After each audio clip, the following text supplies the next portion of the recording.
kiddos, we're going to be starting our reading of Among the Impostors by Margaret Peterson Haddix. And this is the second book in the Shadow Children series. In the the first book we read was Among the Hidden. And the main character of the book is Luke.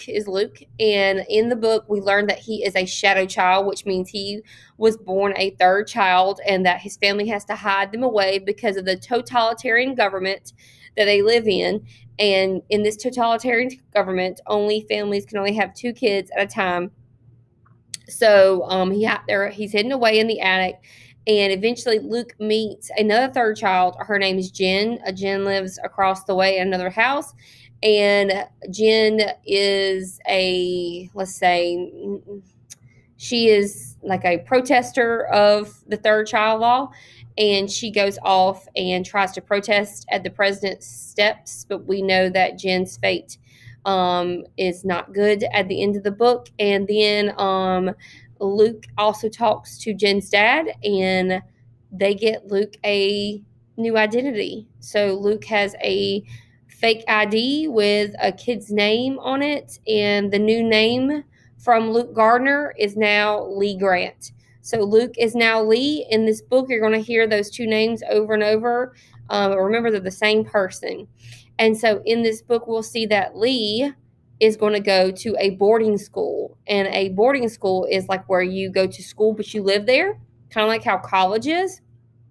But these are younger people. These are, elementary age, middle school age, high school age. And so he goes off to a boarding school called the Hendricks School for Boys. So the setting of this book is Hendricks School for Boys.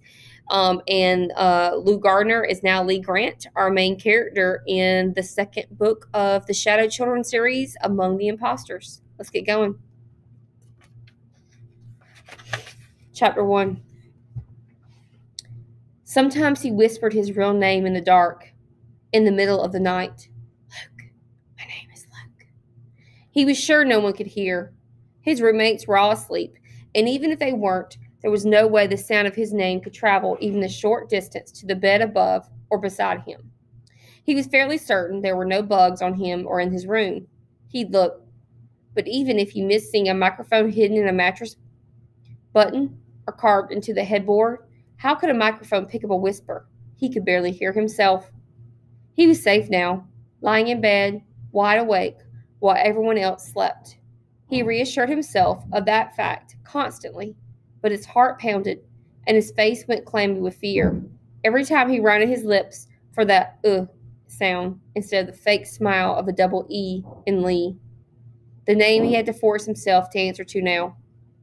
It was better to forget, to never speak his real name again, but he lost everything else. Even just mouthing his name was a comfort. It seemed like his only link now to his past, to his parents, his brothers, and to Jen. By day, he kept his mouth shut. He couldn't help it. That first day, walking up the stairs of the Hendricks School for Boys with Jen's father, Luke had felt his jaw clench tighter and tighter the closer he got to the front door. "Oh, don't look like that," Mr. Talbot had said, pretending to be jolly. "It's not reform school or anything." The word stuck in Luke's brain. Reform. Yes, they were going to reform him. They were going to take a Luke and make him a Lee. It was safe to be Lee. It wasn't safe to be Luke. Jen's father stood with his hand on the ornate doorknob, waiting for a reply. But Luke couldn't have said a word if his life depended on it. Jen's father hesitated, then pulled on the heavy door. They walked down a long hallway. The ceiling was so far away. Luke thought he could have stood his entire life, his entire family on his shoulders, one on top of the other, Dad and Mother, and Matthew and Mark, and the highest one still would barely touch. The walls were lined, floor to ceiling, with old paintings of people in costumes Luke had never seen outside of books.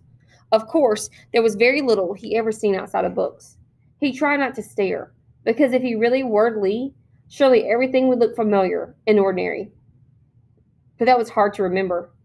They passed a classroom where dozens of boys sat in orderly rows, everyone facing away from the door.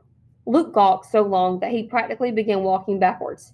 He knew there was a lot of people in the world, but he'd never been able to imagine so many all in one place at the same time. Were any of them shadow children with fake identities like Luke? Jen's father clapped a hand on his shoulder, turning him around. "Ah, here's the headmaster's office," Mr. Talbot said heartily. "Just what we were looking for." Luke nodded, still mute, and followed him through a tall doorway. A woman sitting behind a mammoth wood desk turned their way. She took one look at Luke and asked, new boy?" "Lee Grant," Jen's father said. "I spoke with the master about him last night." "It's the middle of the semester, you know," she said wearily. "Unless he's very well prepared, he won't catch up and might have to repeat." "That won't be a problem," Mr. Talbot reassured her. Luke was glad he didn't have to speak for himself. He knew he wasn't well prepared. He wasn't prepared for anything. The woman was already reaching for files and papers. His parents faxed in his medical information and his insurance standing and his academic records last night, she said. "But someone needs to sign these." Jen's father took the stack of papers as if he autographed other people's documents all the time. Probably he did. Luke watched Mr. Talbot flip through the papers, scrawling his name here, crossing out a word or a phrase or a whole paragraph there. Luke was sure Jen's father was going too fast to actually read any of it. And that was when the homesickness hit Luke for the first time. He could just picture his own father peering cautiously at important papers, reading them over and over before he even picked up a pen. Luke could see his father's eyes squinted in concentration, his brow furrowed with anxiety. He was always so afraid of being tricked. Maybe Jen's father didn't care. Luke had to swallow hard then. He made a gulping noise, and the woman looked at him. Luke couldn't read her expression. Did she have curiosity, contempt, indifference? He didn't think it was sympathy. Jen's father finished then, handed the papers back to the woman with a flourish. "I'll call a boy to show you to your room," the woman said to Luke. Luke nodded. The woman leaned over a box on her desk and said, "Mr. Dirk, could you send Raleigh Sturgeon to the office?" Luke heard a roar along with the man's reply. "Yes, Miss Hawkins," as if all the boys in the school were laughing and cheering and hissing all at once. Luke felt his legs go weak with fear. When this Raleigh Sturgeon showed up, Luke wasn't sure he'd be able to walk. "Well, I'll be off," Jen's father said. "Duty calls." He stuck out his hand, and after a moment, Luke realized he was supposed to shake it. But he'd never shaken hands with anyone before, so he put out the wrong hand first. Jen's father frowned, moving his head violently side to side and glaring pointedly at the woman behind the desk. Fortunately, she wasn't watching. Luke recovered. He clumsily touched his hand to Jen's father's. "Good luck," Jen's father said, bringing his other hand up to Luke's too. Only when Mr. Talbot had pulled both hands away did Luke realize he placed a tiny scrap of paper between Luke's fingers. Luke held it there until the woman turned her back. Then he slid it into his pocket. Jen's father smiled. "Keep those grades up," he said, "and no running away this time, you hear?" Luke gulped again and nodded, and then Jen's father left without a backward glance. Chapter 1, all done.